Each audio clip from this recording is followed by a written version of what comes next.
Buenas noches a todos. Mi nombre es Camilo Delgado Correal. Soy físico, soy magíster en astronomía, doctor en física en la Universidad de Ferrara. Actualmente soy profesor de la Universidad Distrital y soy investigador del grupo en astronomía y astrofísica Macondo.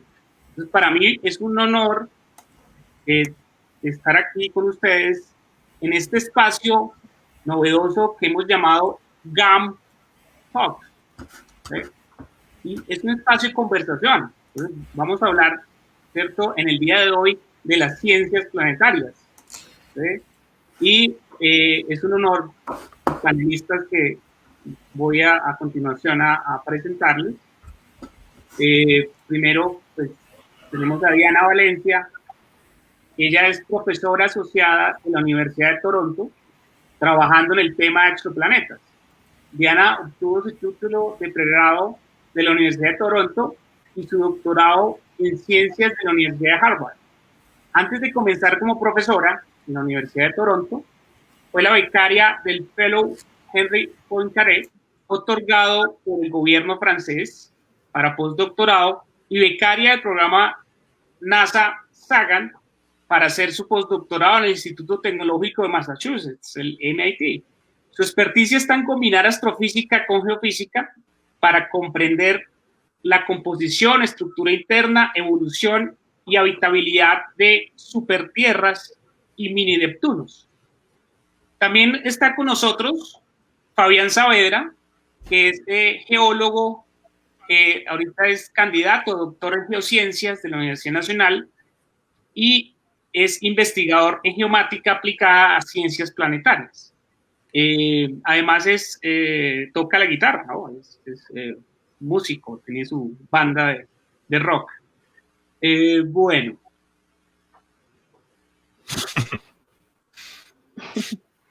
Aquí, digamos, ¿qué dice Ana María?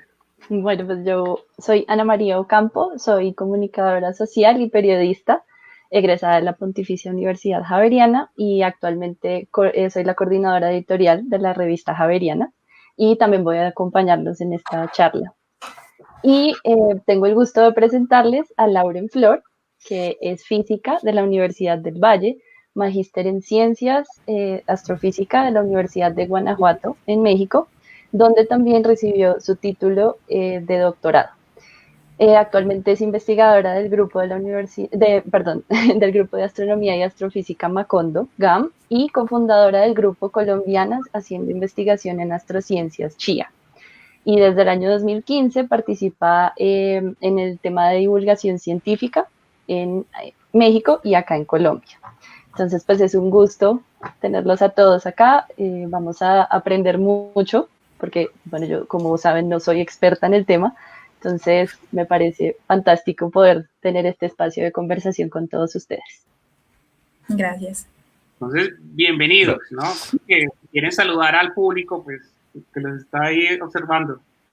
Hola a todos. Hola a todos, bienvenidos. Hola, ¿cómo están?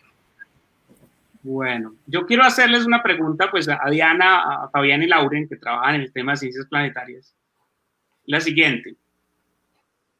Se sabe que las ciencias planetarias inician con el estudio de los planetas en el sistema solar, pero esto ha ido más allá, incluso llegando a los exoplanetas. ¿Nos podrían hablar de los estudios más relevantes en los cuales ustedes han participado? No sé, Diana. Yo tuve el privilegio de estar en el lugar oportuno, en el momento oportuno. Cuando yo comencé mi doctorado, no habían descubierto las supertierras, pero estaba en el lugar donde las personas tenían la experticia para descubrirlos y sabían que eso venía. Entonces, mi doctorado comenzó con la esperanza de que en algún momento fueran a ser descubiertas. Entonces, eso me permitió hacer muchos estudios originales antes de que otras personas los hicieran, precisamente por esa coyuntura. Entonces, de los estudios más significativos, fui la primera que, de hecho, supertierras se llaman gracias a un artículo que sacamos, fue el primer artículo que saqué en el grupo cuando estaba en doctorado. y observábamos cómo es la estructura interna de un planeta como la Tierra, pero con más masa. Y eso fue el primer estudio con el que comenzamos después a preguntarnos cuál puede ser su evolución. Planteamos que de pronto podía tener placas tectónicas, que son el mecanismo por el cual en la Tierra se transmite el calor desde adentro hacia afuera y se recicla material desde la atmósfera hacia el interior. Creemos que por lo menos en la Tierra ese mecanismo ha sido muy importante en regular el clima en la atmósfera, y en los estudios que hice pensábamos que eso era bastante importante y podían tenerlo las supertierras. Y hice varios, no los quiero aburrir, pero el último que estoy súper emocionada es, hicimos una comparación de la composición de planetas supertierras, de planetas rocosos alrededor de otras estrellas, y los comparamos a la composición de los refractarios, ya les explico qué es, de las estrellas.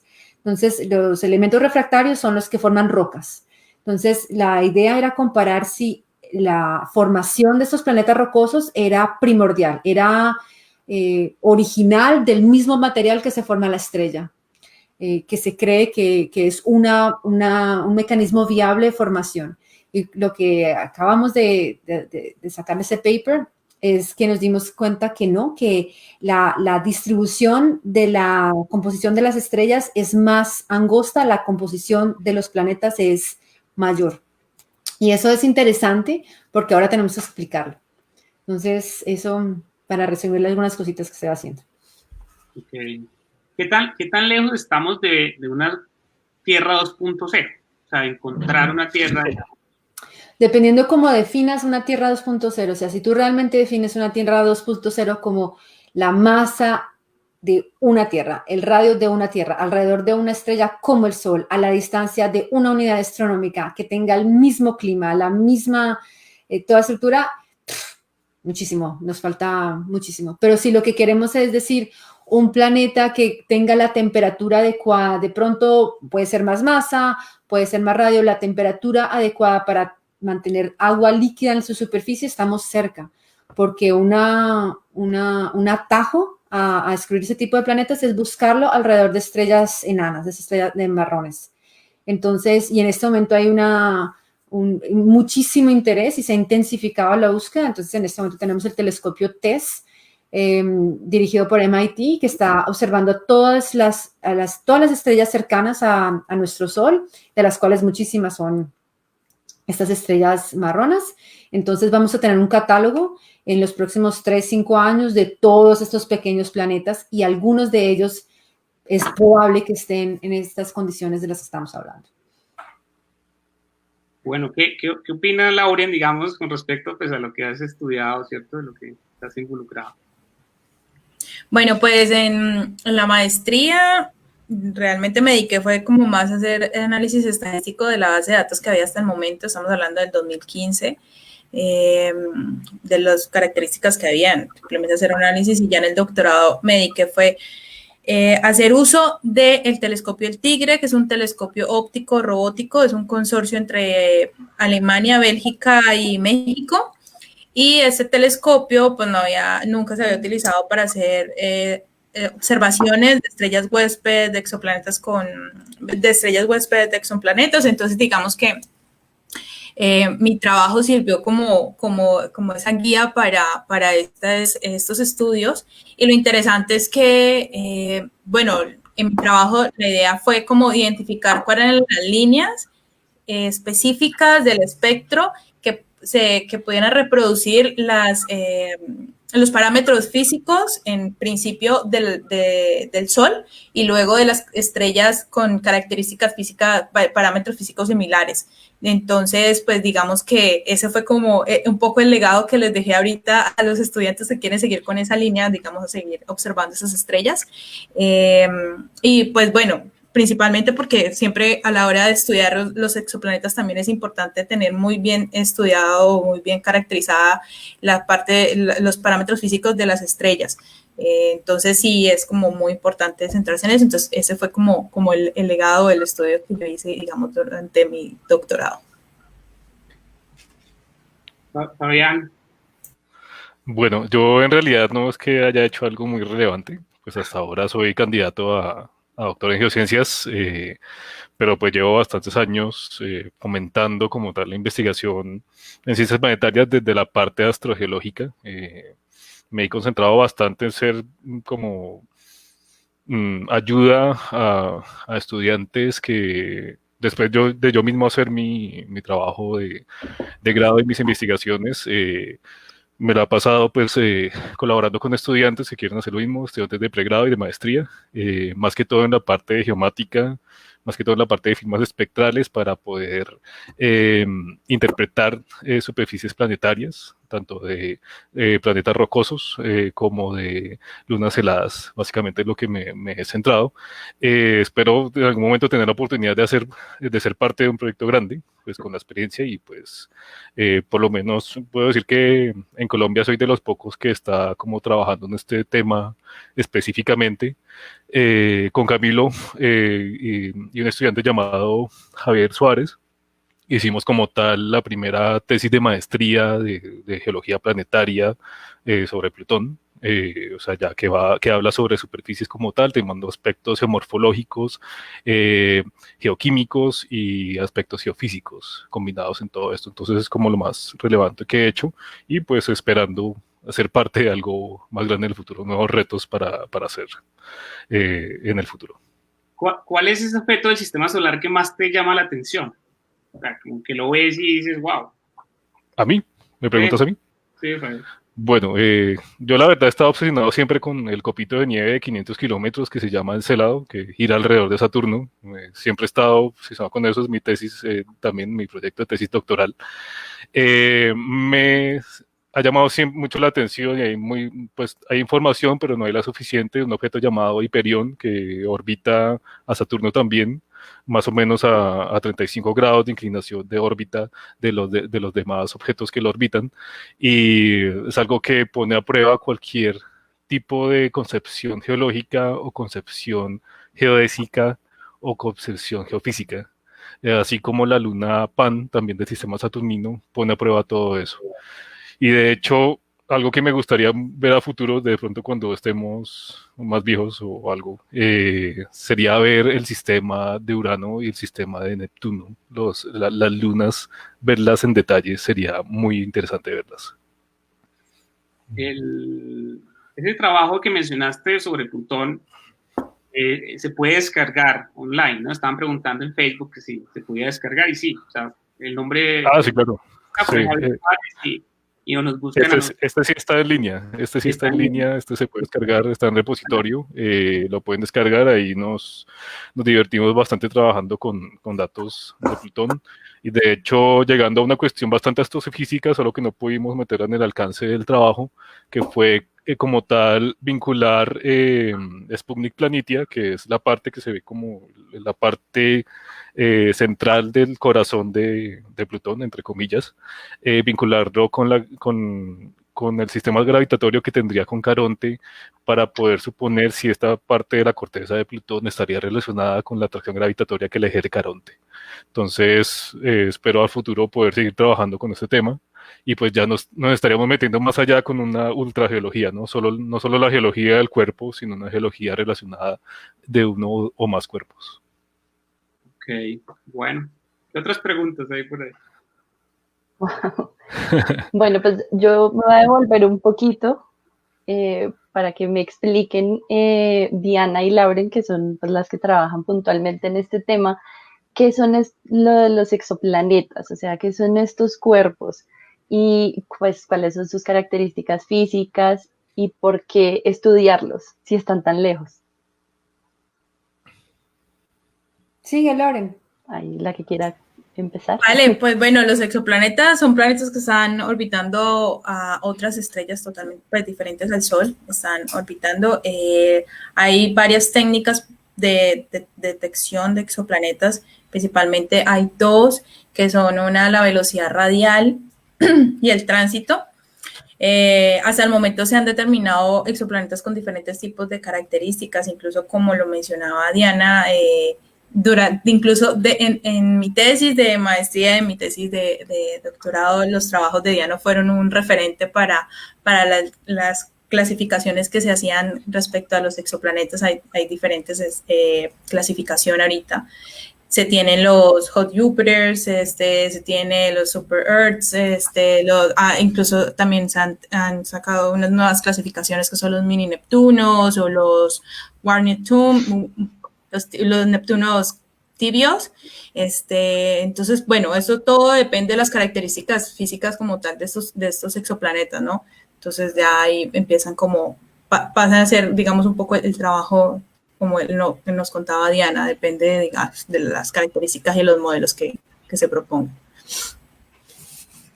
Pues yo para añadir, y sobre todo si tenemos un público joven, es que hasta hace 25 años no teníamos pruebas de que había otros planetas, excepto los del sistema solar. Solamente hace 25 años, a pesar de que ha sido una pregunta que como humanidad nos hemos planteado toda la vida, es que estamos solos en el universo. Y la primera respuesta es que hay otros planetas donde de pronto hay otra vida. No lo habíamos podido contestar de manera científica hasta hace 25 años. Y descubrieron el primer planeta alrededor de otra estrella, en la capacidad que podían descubrir en ese momento, que eran un planeta como Júpiter, pero a una órbita de solamente 3 días. Porque lo que vemos, no hemos visto, bueno, es verdad. Tenemos otra técnica que Lore no mencionó, pero es que no es tan efectiva, no ha dado tantos resultados, que es mirar directamente los planetas alrededor de las estrellas. Lo que por lo general utilizamos es el efecto del planeta sobre la estrella, y lo que miramos es la estrella y el efecto que causó ese planeta.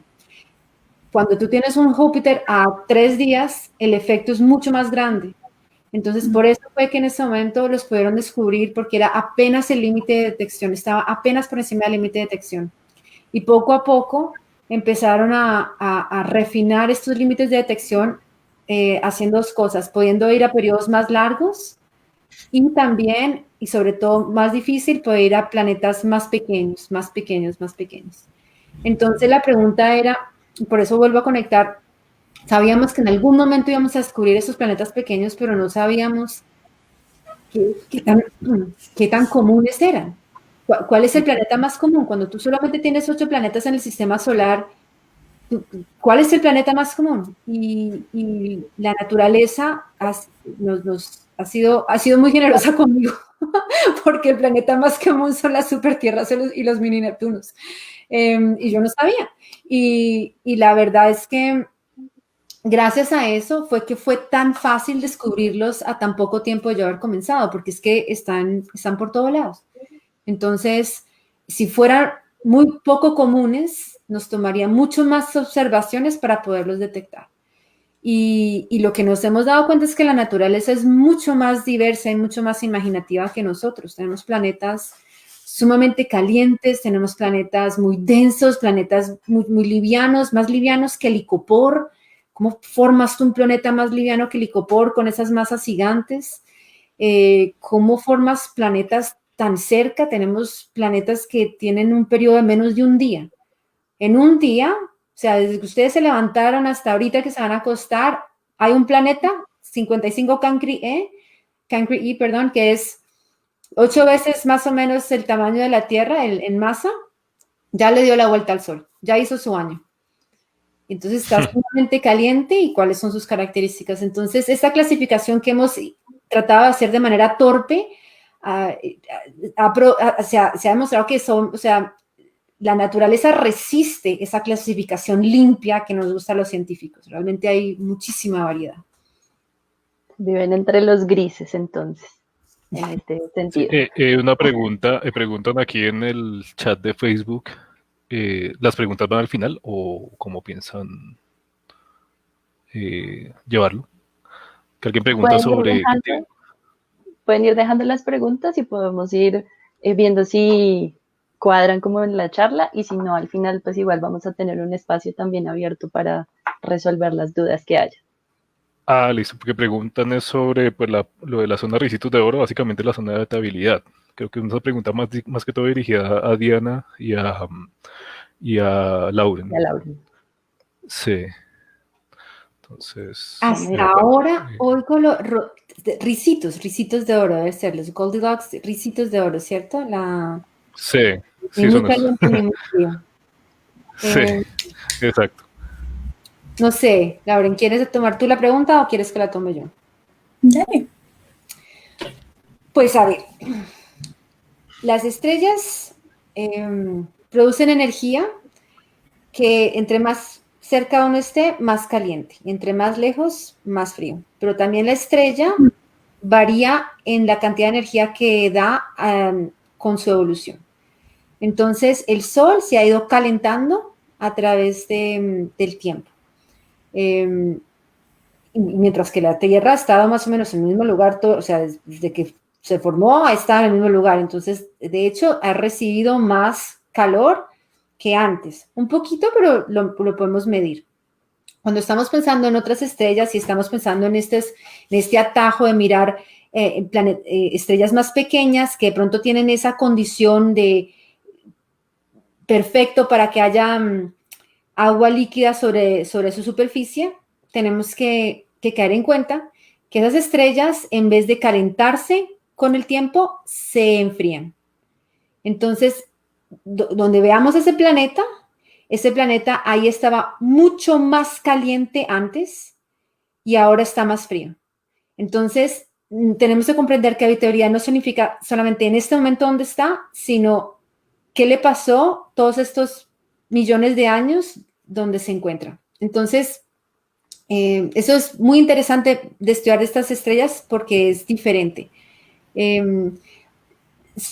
La parte positiva de esas es que es más fácil encontrar los planetas en una zona en que de pronto hoy en día puedan tener agua en la superficie. El reto es que tenemos que demostrar que realmente esa agua ha estado, o sea, que no se evaporó, que realmente el agua sí está, a pesar de que pronto la temperatura permite agua, hay un reto que de pronto fue que esa agua, si hubo en algún momento, pudo haber sido evaporada cuando la estrella era muy caliente.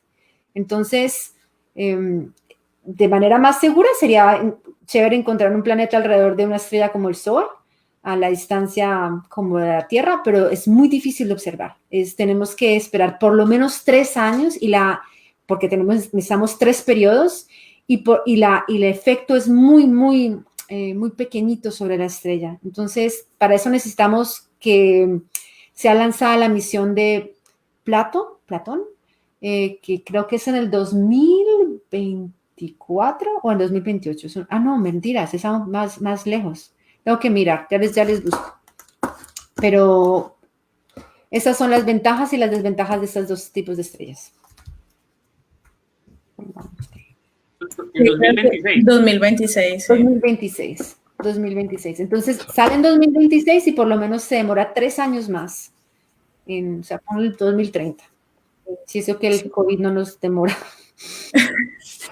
No, hay otra pregunta que es la que hace Perea y es sobre los mini Neptunos. Según lo que he entendido, es que los mini Neptunos, o sea, realmente, digamos, se caracterizan a partir de los parámetros de la masa y el radio del planeta como tal. Entonces, digamos, en la masa estamos hablando de una masa como de 10 a 40 veces la masa de la Tierra y un radio de 2 a 4 veces el radio de la Tierra. Entonces, esa es más o menos la categoría, digamos, las características principales de estos objetos. Yo quisiera añadir lo siguiente que demuestra lo mucho que nosotros queremos categorizarla y lo mucho que la naturaleza se resiste. Los mini Neptunos, como los entendemos, y no habíamos predicho la existencia de los mini Neptunos. Era un planeta pequeño, pero con una atmósfera.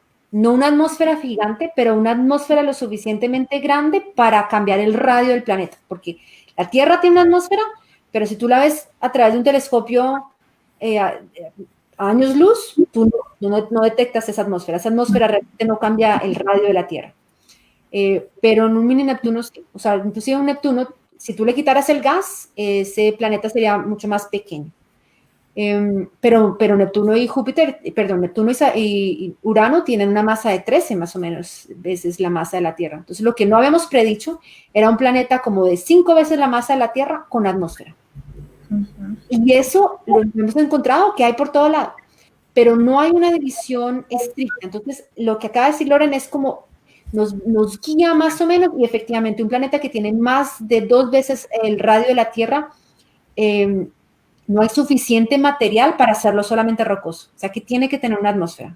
Entonces sabemos que esos son, y como no son tan grandes como Júpiter, sabemos que esos son mini Neptuno. Pero hay ahí un rango donde se traslapan, perdón, es que se me olvida el español, se traslapan las características, que es un planeta más o menos de 5 veces la masa de la Tierra, pero un radio de 1.8. Puede ser rocoso, puede ser un mini Neptuno. Entonces puede ser una super Tierra o puede ser un mini Neptuno. Pero la definición, la que yo he propuesto y la que yo pienso que nos ayuda, o sea, ¿por qué lo tenemos que llamar de manera diferente? Porque nos ayuda a categorizarlo con planetas parecidos. Entonces, la característica es que mini Neptuno tiene una atmósfera que no la podemos descartar, mientras que una super Tierra sí, en cuestión de radio. Sí. Y a mí me gustaría agregar a esa pregunta perdón. Qué pena, interrumpí a alguien. No, pregunté que si era muy detallado. Sí, sí. De la pregunta que hacía la persona sobre las condiciones para albergar vida, hay que tener muy en cuenta que la vida se alberga en la Tierra precisamente por muchos eventos que sucedieron precisamente por la actividad geológica. Entonces tenemos el gran evento de oxidación, tenemos todos estos Van Formation, todo esto que revela cómo al mismo tiempo que se da una evolución biológica, se da una evolución geológica y son codependientes. Entonces, no solo pues estaría estar solo conocer la Tierra como tal, o sea, o caracterizar la supertierra, siendo pues hablando de planetas rocosos, sino hay que estudiar mucho cómo podría haber sido esa evolución, solo que estamos pues muy lejos como de poder tener esa información de primera mano. Bueno, y ahí sobre ese tema me gustaría preguntarles, ustedes han mencionado el uso de los telescopios, datos, pero ¿qué han sido estos o cuáles han sido estos avances técnicos y tecnológicos que han permitido pues que tengamos esta información que ustedes nos están compartiendo? O sea, que ustedes tengan la certeza de esos datos, de esa información. ¿De dónde viene todo esto? No sé si de pronto, Fabián, quieras compartir desde lo que tú haces.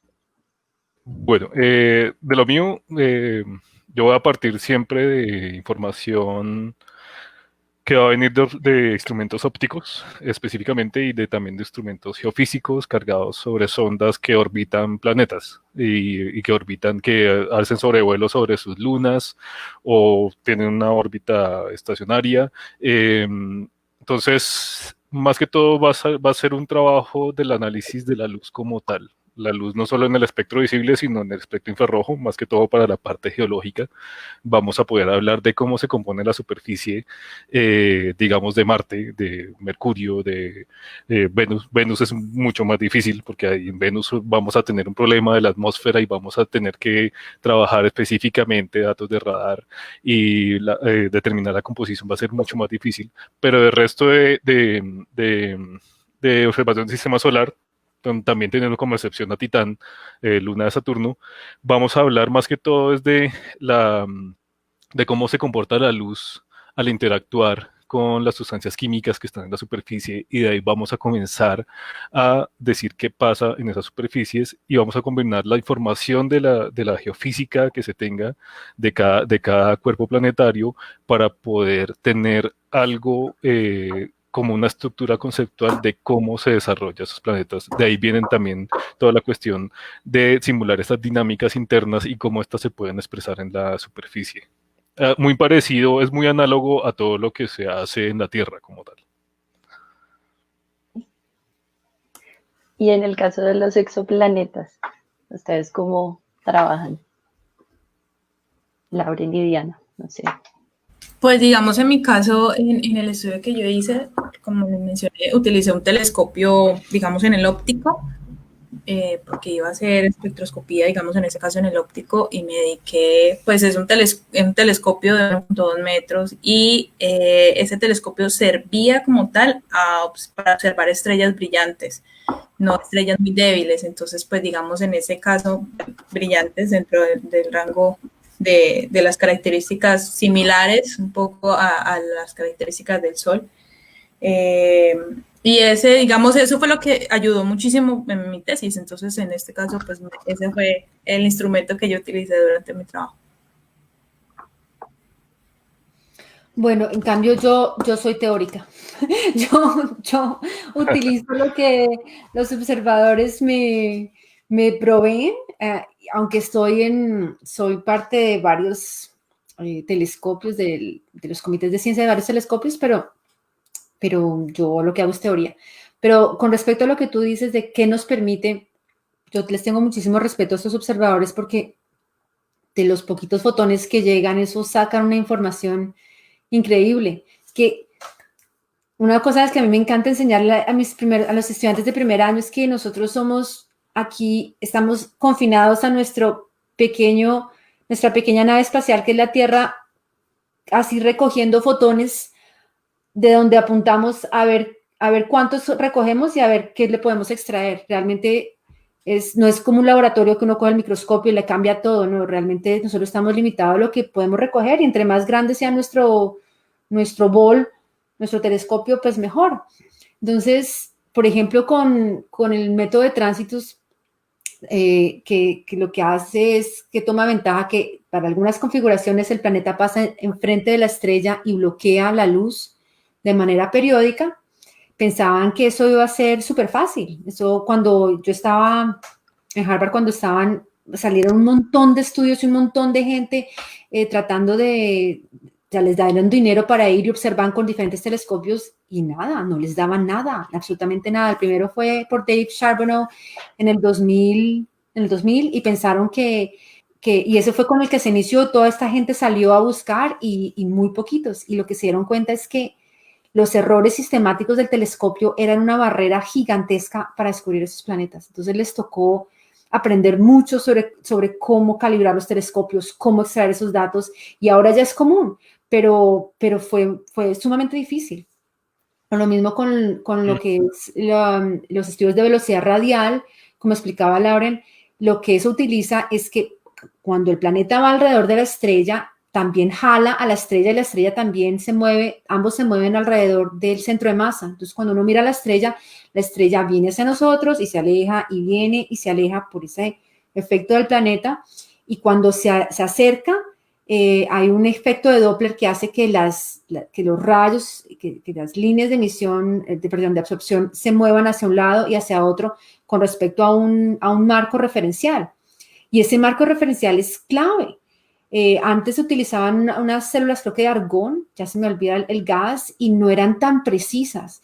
Y hubo un salto en lo que pudimos observar cuando trajeron de física una cosa que se llama el astrocom, como la peinilla de astronomía, porque lo que hicieron era en vez de utilizar un gas para tener ese referente, utilizaban un láser que les daba exactamente dónde estaban las líneas, entonces pudieron aumentar la precisión de manera fundamental. Entonces, estos son trabajos de ingeniería, pero realmente fantásticos. Y también gente que se le ocurre otras cosas de simplemente mirar el problema de manera diferente. Entonces, por ejemplo, el método de tránsitos es súper poderoso porque cuando pasa el planeta enfrente de la estrella, los rayos de luz de la estrella, algunos pasan a través de la atmósfera, interactúan con la atmósfera y nos llegan a nosotros esas señales. Pero la manera en cómo lo estaban haciendo era lo que se llama broadband spectroscopy, que está bien, pero significa que no son muy precisos los datos. Y esta persona, Snellen, de Holanda, se le ocurrió decir, no, lo que debemos hacer es mirar en un rango mucho más pequeño, pero mirar muchísimas líneas. Y entonces, aunque con una línea no sepamos muy bien, con tantas líneas vamos a aumentar los datos y reducir el ruido.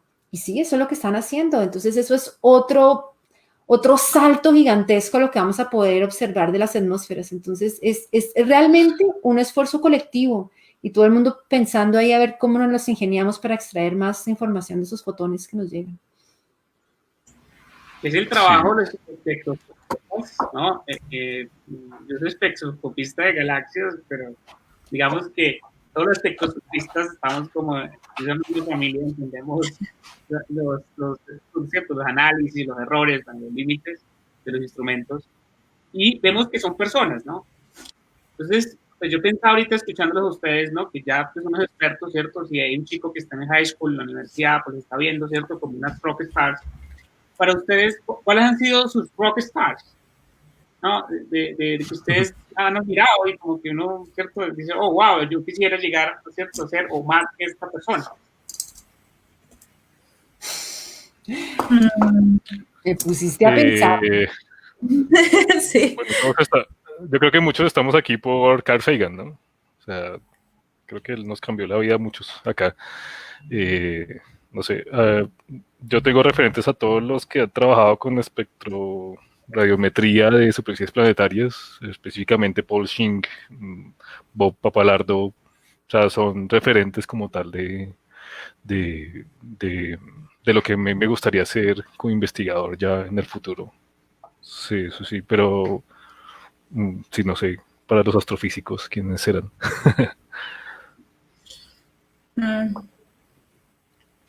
Pues no sé, o sea, como referente, una persona que siempre he tenido referente desde el pregrado, porque tuve la fortuna de hablar mucho con ella, fue Adriana Ocampo, porque en mi pregrado yo lo que hice fue hacer un estudio magnético y estructural de un meteorito, y curiosamente concordó que ella visitó Colombia para hacer un análisis, tomar unas muestras, que estaba analizando un terreno exactamente para ver si era algún impacto de meteorito. Y fue muy curioso porque yo le escribí y me dijo, vámonos de salida de campo. Y yo así como, bueno, pues yo me voy. Y me fui y hablamos muchísimo, me comentó mucho, fue una persona súper, como que, wow, muy chévere, la verdad, esta persona. Y ya, digamos, ahorita, después de haber terminado el doctorado, un referente muy, muy cercano ha sido el que fue mi asesor.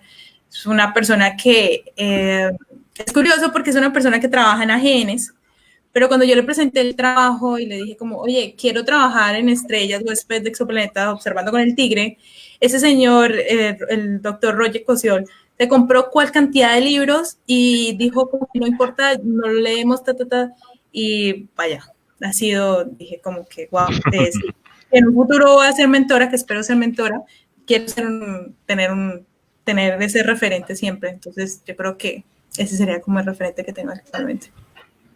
Yo también soy hijo de Ariana, entonces mucho gusto. Ah, genial. Sí. Sí, ella para nosotros, para los que estamos metidos en estos temas, es como la geóloga planetaria original colombiana. Entonces, es la que nos hizo ver, la persona que nos hizo ver que era posible ser geólogo planetario y pues por lo menos trabajar en estos temas desde Colombia. Le voy a contar, yo la conozco y le voy a contar, se va a poner contenta. Sí. Mira, a mí sí me la pones. Cuando hay muchos papás, es difícil nombrar como con los hijos, que no saben. No, sabes que es todo lo contrario, porque es que lo que te digo, yo corrí con la fortuna de que eso empezó al mismo tiempo que yo estaba haciendo mi tesis, mejor dicho, eso empezó, entonces yo tengo una gente que, claro, mis supervisores fueron absolutamente geniales conmigo pero alguien me queda muy difícil, pero lo que Fabián decía, yo creo que Carl Sagan, yo lo conozco o sea, no lo conozco personalmente, obviamente, yo veía ese cosmos y me parecía fantástico y como que me abrió la imaginación, pero yo nunca fue la niña que dijo, yo quiero estudiar planetas cuando sea grande, esa tampoco fui yo. Yo terminé así como haciendo un paso y luego el otro paso y luego el otro paso y llegué a donde estoy. Mi historia no es de las que yo sabía exactamente a dónde quería y pasé por todos los obstáculos. No, esa no es mi historia. Yo creo que en mi historia lo que sí me di cuenta es que de todos los científicos que yo conozco hay cositas chéveres que aprenderles y hay cositas que no son para uno. Y tengo, o sea, también el reto para las mujeres es que tenemos menos gente que mirar hacia arriba diciendo, ah, claro, esa persona tiene el estilo de vida que a mí me gustaría tener. Entonces, ese es también por eso para mí ha sido diferente a la experiencia de pronto de otros. Ana María, es decir, ¿cuál es tu rockstar? Mío. Bueno, pues en el campo del periodismo científico, pues también hay referentes, sobre todo afuera, pero pensando como en los colombianos, también como recomendación para las personas que estén interesadas, súper recomendado leer a Pablo Correa, del Espectador. Pues es una persona que se toma el tema muy en serio. Un saludo a Pablo que nos está viendo. Bueno, sí, a los del tiempo, Nicolás es trabajo también chévere. Lisbeth, que es como... Sí, Lisbeth, pues ella en la universidad también dirige la parte de pesquisa, la revista, y Ángela Posada, sin duda, pues es como la que maneja el tema desde la comunicación.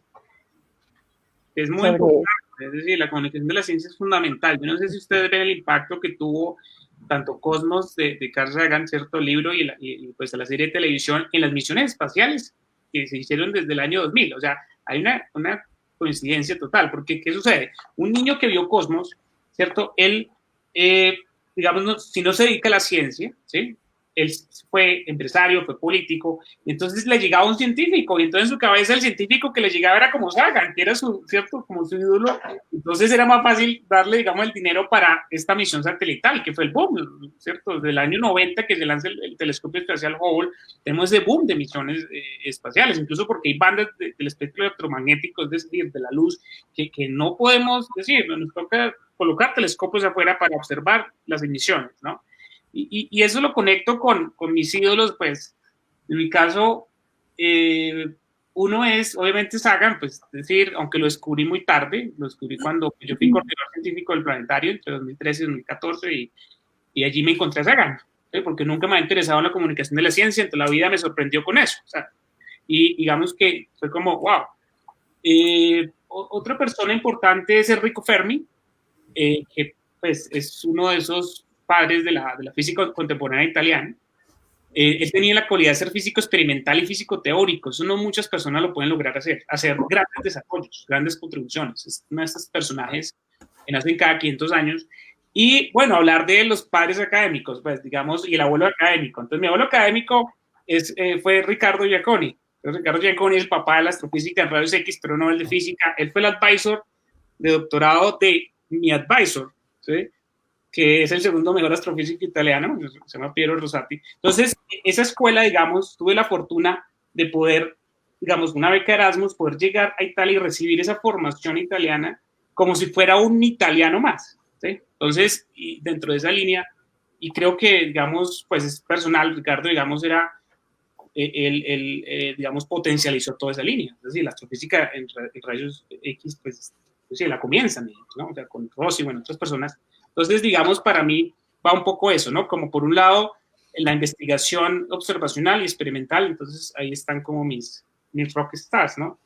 Pero hay, por ejemplo, pues muchos personajes, ¿no? Que se le van a uno, incluso mujeres. Yo creo que la ciencia le debe mucho a las mujeres y no le hemos dado ese crédito. Entonces yo creo que hay que empezar a nombrar. O sea, yo tengo una rockstar mujer, Caroline Porco, que está al mando de todo, bueno, estuvo al mando de toda la cuestión de Cassidy Huygens con Cyclops. Es mi rockstar. Ella es de verdad, quien sabe sobre el sistema saturnino es ella. Nancy Roma, por ejemplo, otro ejemplo de esos, o Vera Rubin, sí. Es decir, de personas que han hecho unas contribuciones importantísimas. Ana María, que que digamos, escribe periodismo científico, a esos unos nombres claves, o sea, digamos, de astrónomas que han hecho pues, un trabajo fundamental. Y ahorita, pues mira, tenemos a Laura Indiana, más colombianas, entonces ahí hay mucho material. Pues. Bueno. No, por supuesto que lo hay. Lo que pasa es que no lo conocemos, no se hace la difusión suficiente para conocer todos esos aportes que están haciendo. ¿Quieres preguntar? Sí, pues ya que empezamos a hablar de mujeres, para Diana y para Lauren, me gustaría saber cómo ha sido la experiencia de la participación femenina en sus campos de estudio. O sea, sabemos que en ciencia las mujeres no tienen la misma participación porcentual que los hombres, pero pues cómo ha sido su experiencia personal en esto. Cuando yo estaba en la universidad, éramos, ¿qué? 3, 4 mujeres máximo. Yo empecé en la Universidad de los Andes y éramos contadas. Y cuando yo hice una transferencia a la Universidad de Toronto, seguíamos siendo contadas. Y de hecho, claro que yo no estuve demasiado tiempo en la Universidad de los Andes, pero en la Universidad de Toronto me topé con profesores misóginos. Uno en especial, de hecho, que ahora es mi colega y ahora se está retirando. Y él, éramos 3 mujeres las que estábamos tomando ese curso y haciendo astronomía y física al mismo tiempo, y las 3 decidimos renunciar a astrofísica. Yo solamente pregrado hice física, y luego volví a astrofísica en la parte del doctorado. Y no es que fuera cosas absolutamente obvias. No es como lo que le tocó a mi mamá, que era: usted váyase para la casa, que usted no tiene que estar en la universidad. Eso era mucho más obvio y evidente. Ahora es bien sutil y muy insidioso. Por ejemplo, cosas que hacía era que uno levantaba la mano y no le tomaba la pregunta. O si le tomaba la pregunta, le respondía a alguien más. O sea, que uno dice, bueno, no es grave, pero es que cuando todo eso lo tiene uno todo el tiempo, uno dice, ay no, yo ¿para qué voy a hacer eso? O sea, yo no tengo tanta energía como para meter, no. A mí me gustan muchas cosas, me gusta la física, yo me voy a meter por allá. Y yo llegué al doctorado y tuve en cambio ahí 2 asesores absolutamente fantásticos. Ahí nunca sentí que hubiera sido discriminada, pero nunca tuve una profesora. Yo nunca tuve una profesora en toda mi carrera. Yo siempre tuve profesores.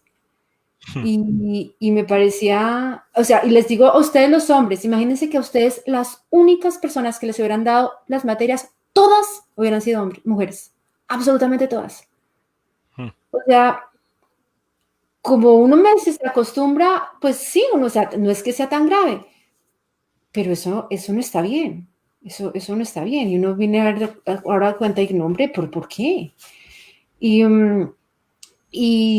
sí empezaba a escuchar las personas que estaban más adelante que yo, hablando de cosas que a ellas les afectaba, pero yo todavía estaba muy protegida en mi burbuja de estudiante de doctorado, pero ya empezaba a escuchar y sí, es verdad, a estas mujeres, por ejemplo, estábamos en Geophysical Union Association y en el American Geophysical Union, quejándose, por ejemplo, que tienen preguntas mucho más agresivas. Y ya cuando me lo dijeron, puse atención completamente, ¿verdad?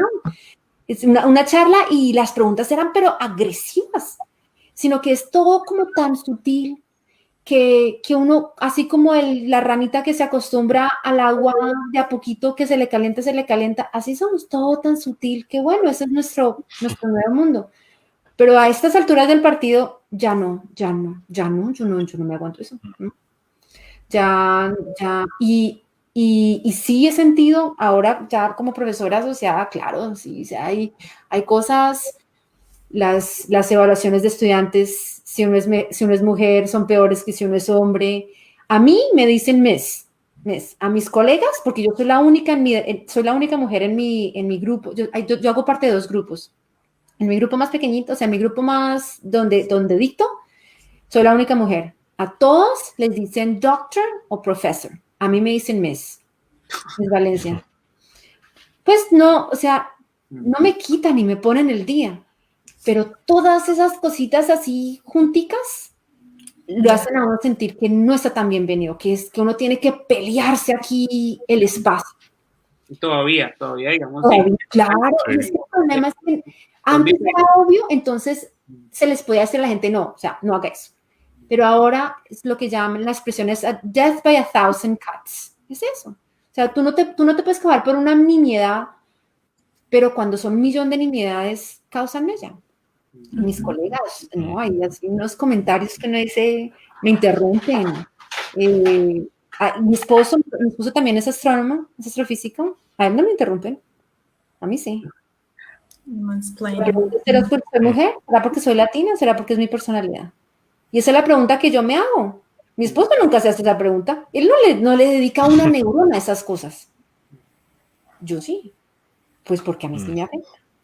Y ese es el tipo de cosas que de a poquito te va erosionando. Entonces yo digo, si yo hubiera tenido una esposa, pues es que imagínense, estos años de Einstein, de Newton, de todo esto, esta gente tenía una esposa o alguien en la casa que les hacía la comida, les lavaba la ropa, les tenía todo listo, les cuidaba a los niños.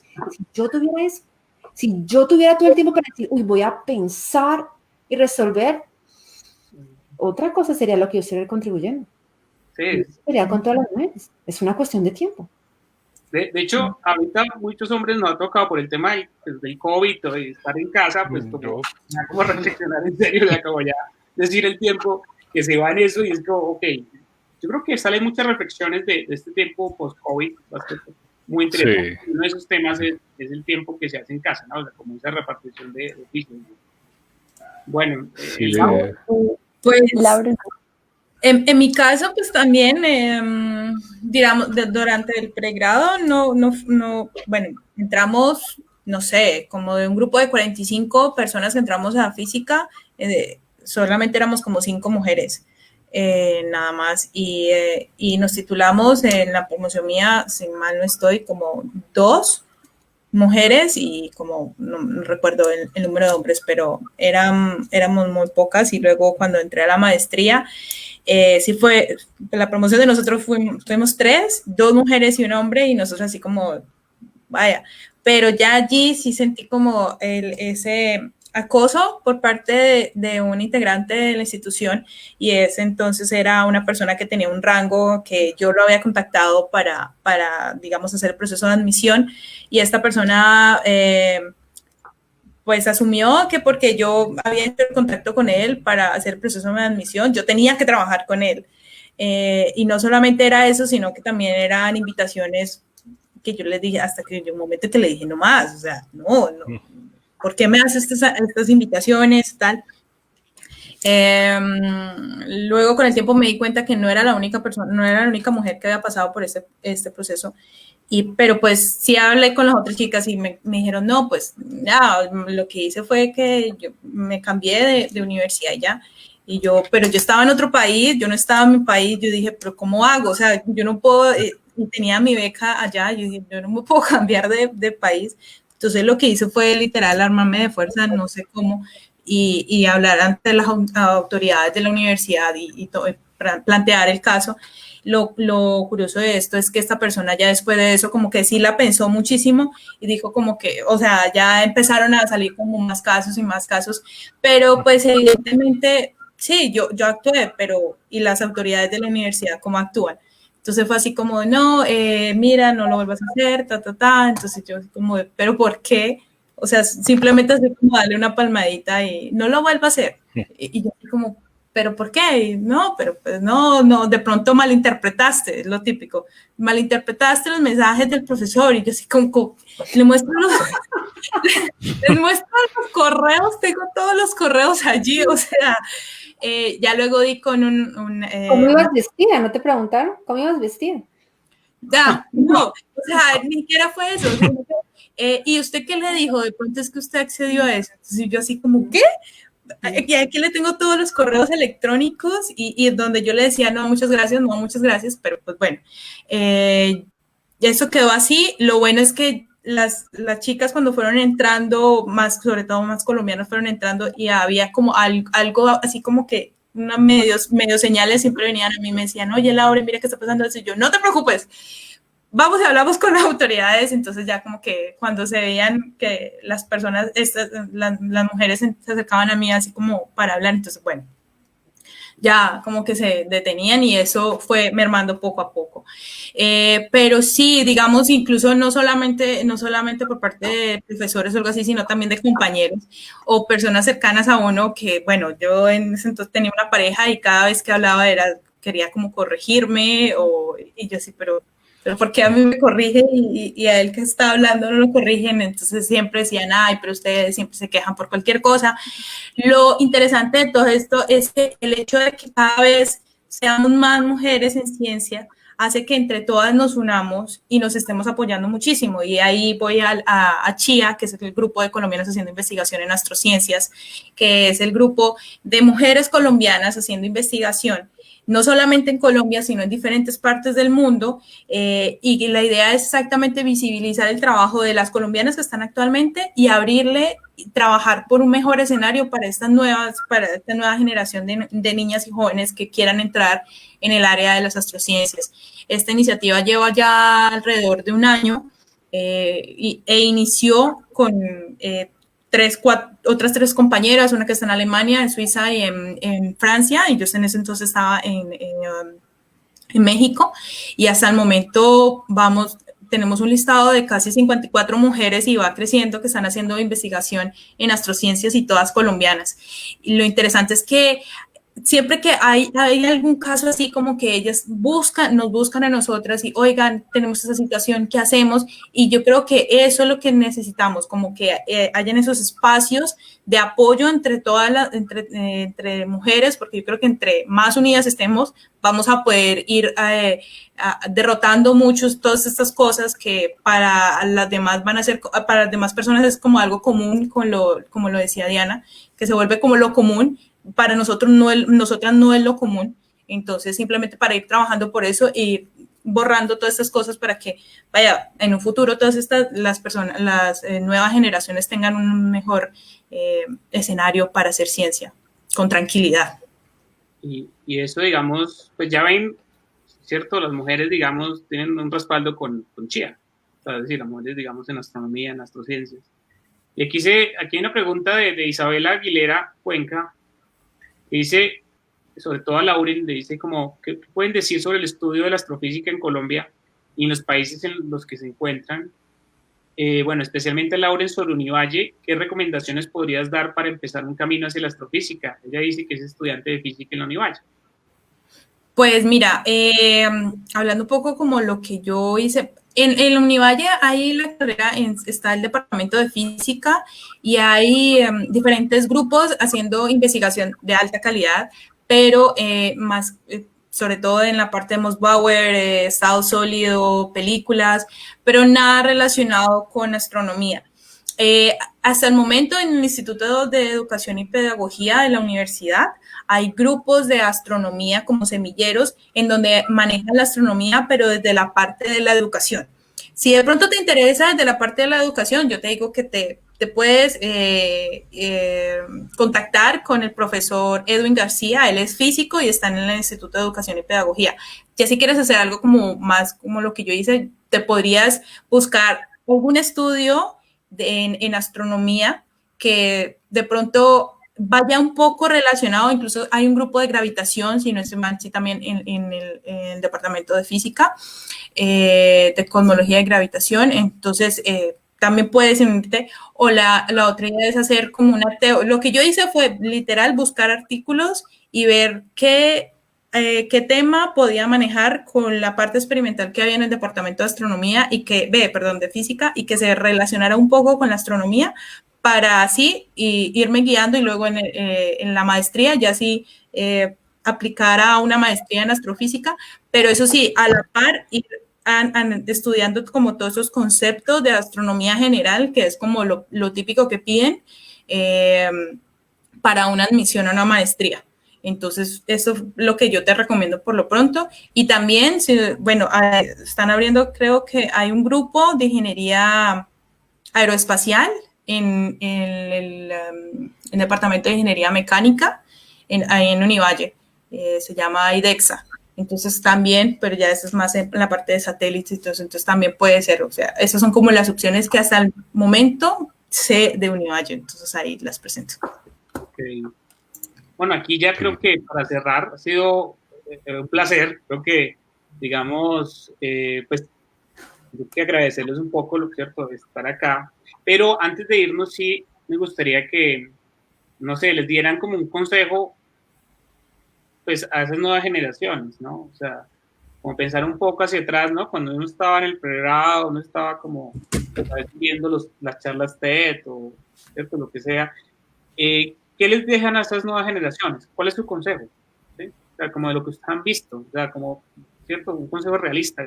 Me acuerdo cuando hablé hace unos años con Diana y Diana me decía, Camilo, debes publicar, bueno, muchas cosas y me sirvió en ese momento de charla. Y entonces ahora es para las nuevas generaciones, ¿no? Sobre todo los que están, los bebés, que están ahorita en pregrado y eso, como en sus campos. Lo mismo Ana María, porque yo sé que es importante, ¿cierto? Traer más periodistas. Entonces, ¿qué opinan? Pues yo lo que les diría es que no hay límites, no hay géneros para lo que quieran plantearse para cualquier carrera, sea mujer, sea hombre, sean niñas, niños, lo importante es que ustedes quieran, mejor dicho, lo que quieran hacer, que los hagan felices. Quieren hacer ciencia, hagan ciencia, pero con toda. Quieren hacer arte, hagan arte, pero con toda. Y dejar a un lado todos esos comentarios absurdos que dicen que esta carrera no es para mujeres ni es para hombres, no, simplemente es lo que te apasiona. Entonces yo siempre digo eso. Entonces ese es mi mensaje. Y cualquier cosa, acercarse a estos grupos, no sé, a Chia, a GAM, si quieren hacer investigación, preguntar. Yo creo que el ser inquietos también es muy, muy importante. Preguntar, yo siempre he sido de las que incluso a Diana una vez le escribí así como, Diana, mira, tal. Yo me acuerdo. Sí, le escribí un correo. ¿Yo qué te respondí? Sí, en ese entonces creo que no conseguí el dinero para hacer la estancia contigo, porque la universidad no lo dio, entonces sí, créeme que sufrí muchísimo y me enojé muchísimo en la universidad y les dije que había perdido una gran oportunidad por culpa de ellos. No, pero es exactamente lo que hay que hacer. Lo que hiciste es exactamente lo que hay que hacer. Bueno, sí, pero después les cuento mis consejos. Preguntar, escribir, siempre con Adriana Campo también me contacté así, busqué en internet el correo de Adriana Campo, busqué en internet en un paper, vi el correo de Diana y ahí dije, yo creo que está allí, yo le escribí y le presenté y le dije, vea, yo soy tal persona y quiero hacer esto, y así eso me ha permitido conocer a personas maravillosas como Diana, como Adriana, como Camilo, como Fabián, como Ana, o sea, yo creo que eso es lo interesante. Entonces, esa es mi invitación, ser inquietos, no hay límites, lo que quieran hacer, independiente del campo, háganlo, pero con toda, metiéndole full la ficha. Sí. Sí, Fabián, di tus consejos. ¿No iba Diana? No ibas a... O Diana, no sé. Ana María, quien quiera. No, yo los de final, yo soy mayor, yo tengo más. Bueno, ¿qué les puedo decir de...? Bueno, a mí me pasó algo como similar también. Me tocó labrarme solo el camino que llevaba hasta acá. En el proceso guié a varias personas, algunos están por ahí en el chat de Facebook. Encontré una guía muy buena con Adriana Campo. Yo no estoy también la oportunidad de conocernos. Y pues dejé de perseguir muchas cosas y comencé a tener un norte gracias a ella. Y como en este momento ya somos varios los que estamos investigando todos estos temas, también es como una responsabilidad moral guiar a las nuevas generaciones. Así que yo estoy dispuesto y todos los que han trabajado con estos temas de la Nacional, de los Andes, de todas las universidades aquí en Colombia, debemos, por esa responsabilidad moral, estar guiando a esas nuevas generaciones. Yo, de hecho, dedico bastante tiempo a guiar estudiantes. No sé, a veces creo que me iría bien de consejero profesional, pero bueno. pero sí, o sea, lo que ustedes dicen, o sea, esto hay que hacerlo con pasión, sin ser, digamos, a mí lo que hablaban ustedes de la presencia de la mujer en todas estas astrociencias. Las ciencias planetarias son como tal de mujeres, o sea, la astrogeología, o sea, toda la parte geológica de las ciencias planetarias es liderada por mujeres. Yo seguramente terminaré trabajando de una mujer, de la mano de una mujer que me guíe, es muy probable. Y en las mujeres, no sé, de pronto pueda sonar un poco sexista, yo veo mucha pasión, mucha más pasión en los temas científicos. Hay una pasión pura, hay una conexión pura con lo que se está trabajando. A nosotros los hombres nos pasa eso de la masculinidad tóxica y todo esto que hablan. Comenzamos a competir entre nosotros, comenzamos a aplacarnos. Si las mujeres que colaboran, aman. ¿Cómo? ¿Cuál es el macho alfa? Sí, las mujeres tienen mucha más pasión. Yo, de hecho, en ese momento estoy pues haciendo esa mentoría con mujeres principalmente. Son muy juiciosas, o sea, y pues yo puedo atreverme a decir que en la parte de astrogeología y toda esta cuestión de una ciencia que, digamos, en Colombia es bastante machista y que es de esas ciencias aplicadas que en Colombia a las mujeres se les dice no sea geóloga porque eso es para hombres, les puedo decir que la geología planetaria las lidera las mujeres. Entonces, aquí estamos para guiar a los que quieran hacer estos temas. Desde Colombia es totalmente posible, lo podemos hacer, está toda la información disponible, hay mucha información que nos ha analizado y aquí hay mucho talento para hacer ciencia planetaria, para hacer astrogeología, para hacer astrobiología, se los puedo asegurar. Ana María, ¿qué te gustaría? Bueno, mi comentario es muy corto. No, mi comentario es corto porque pues yo soy chiquita, apenas estoy como empezando, pero yo creo que lo más importante es tener disposición para tener estos diálogos.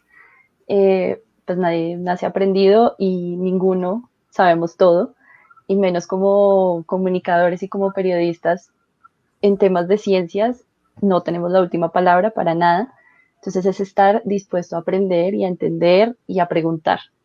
Y pues es que hay muchos expertos y se puede aprender todos los días de ustedes, de lo que están haciendo y nada, buscar también los espacios para difundir estas noticias, esta información que, pues listo, en este momento no tienen su espacio de prime time en los noticieros y todo esto, pero porque tampoco le hemos dado el valor que se merece. Entonces, claro. Pues, nada, eso sería. Bueno, yo voy a seguir para dejar a Diana al final, que es la que tiene más experiencia. Bueno, yo puedo decir, hay una frase que me ha guiado en la vida, yo creo que es una de mis frases claves, y la dijo Pierre Curie, uno de los científicos que más admiro en todo sentido, es decir, fue él es más conocido como el esposo de Marie Curie, ¿sí? Entonces Pierre tenía una frase que decía que uno debe hacer la vida un sueño y hacer de los sueños una realidad. Y eso es lo que yo he hecho toda la vida, es decir, ¿sí? Soñar y buscar cómo hacer esos sueños una realidad. Esas cosas me tienen en Colombia, ¿sí? Donde el ecosistema para ser científico es nulo, ¿sí? Y ahí estamos, ¿sí? Porque uno dice, ok, si no sembramos las semillas en 20 años, ¿sí? Porque posiblemente salga al país, pero la idea es dejar la base para cuando uno vuelva, ¿cierto? Y que los futuros chicos o las futuras personas puedan hacer su vida acá, ¿sí? No tengan de pronto que irse, ¿cierto? Formarse fuera, sino que tengan también centros de formación acá y que si van a hacer, ¿cierto? Su vida afuera sea porque quieran y no porque no hay oportunidades acá, ¿cierto? De tener una muy buena formación, sobre todo a nivel de doctoral y los postdocs, bueno, esta línea de investigación alta. Esa es la frase, es como decirle a la gente, sueñe, pero también al mismo tiempo que sueñe, busque la forma de cómo generar, ¿cierto? Cómo hacer esos sueños una realidad. Entonces es como esa escuela de Pierre, ¿no? Eso es.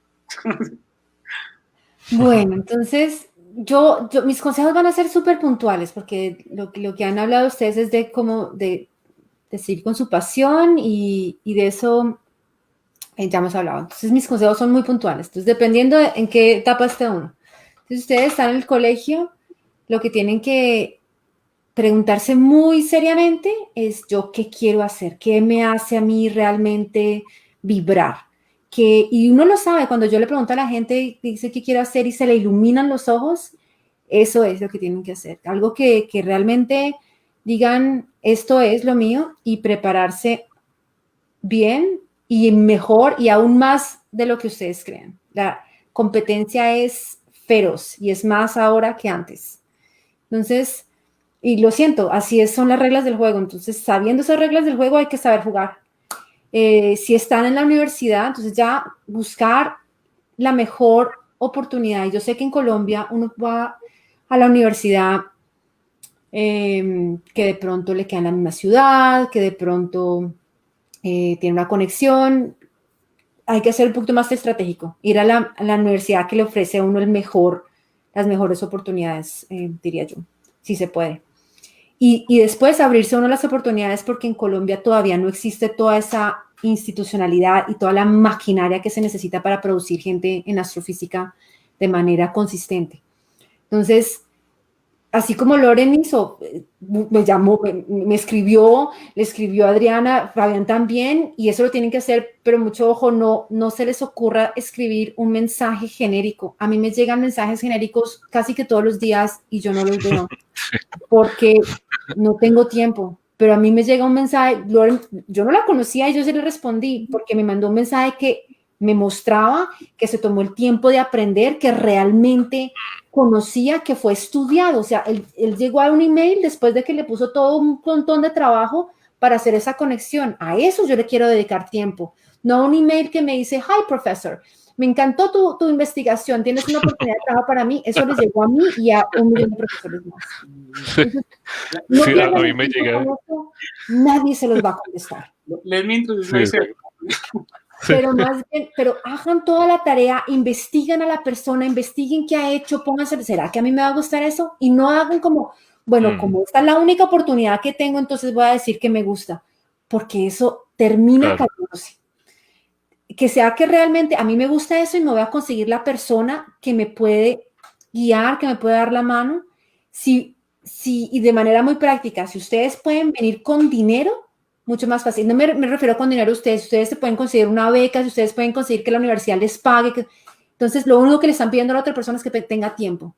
Porque el problema es que, por ejemplo, yo tengo mis grants, pero yo no he pedido, yo tenía un plan de en qué me iba a gastar esos grants y yo no tengo que voy a conseguir a alguien de pregrado de Colombia, por ejemplo.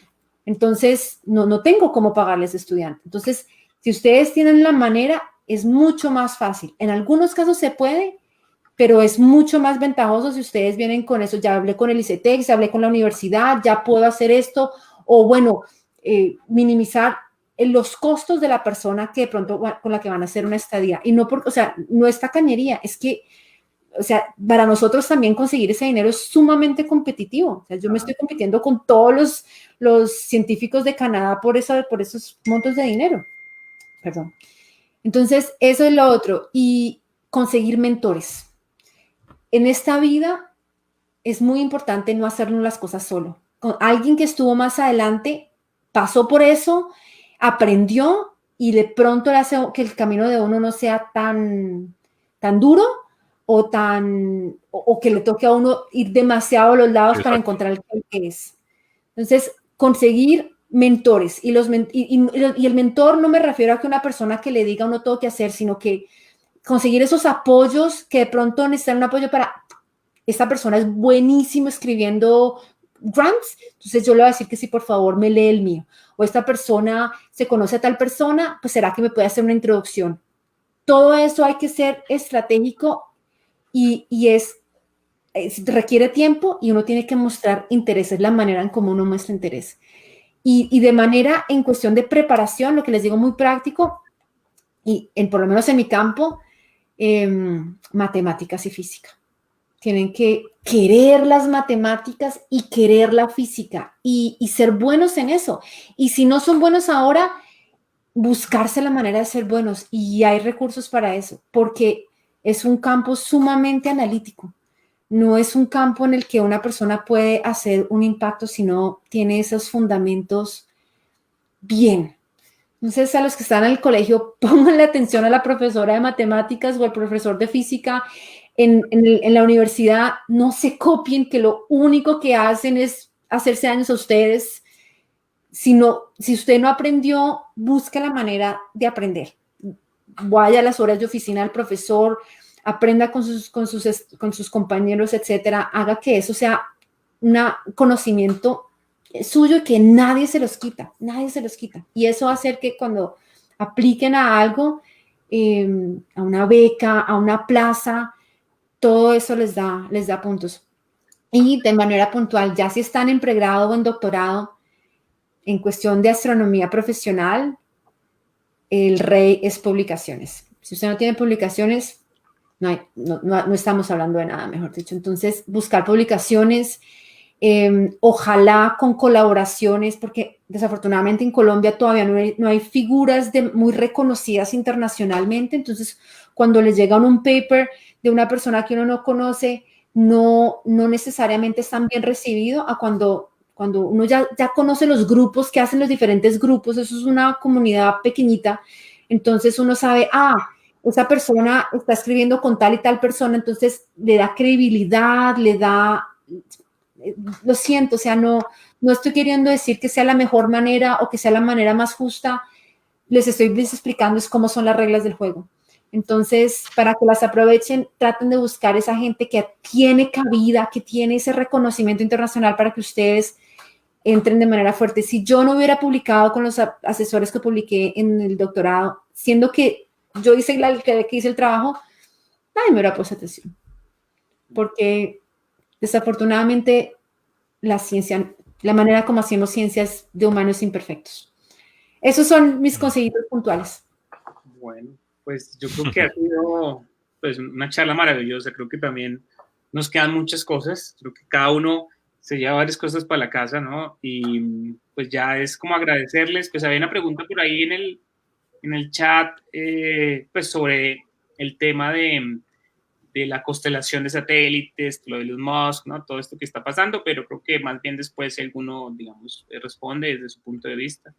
Y pues agradecerles pues a Fabián, a Lauren, a Diana, a Ana María, de la invitación que hicimos desde GAM. Y verdad, pues yo por lo menos me siento muy agradecido y pues no, contento por lo que hicimos. Es decir, es una bonita conversación, es tener otro tópico, ¿no? Hoy estábamos con lo del túnel, de la investigación del túnel. Eso era todo el día, entonces como chévere tener un tema de ciencia, ¿sí? Y que nos lleve pues un poco a esa visión de estudiarnos a nosotros mismos, ¿no? Entonces, pues muchas gracias y bueno, para una próxima. Gracias a todos por la invitación, gracias a los que nos escucharon. Adiós, adiós. Chao, chao. Muchas gracias. Gracias. Adiós.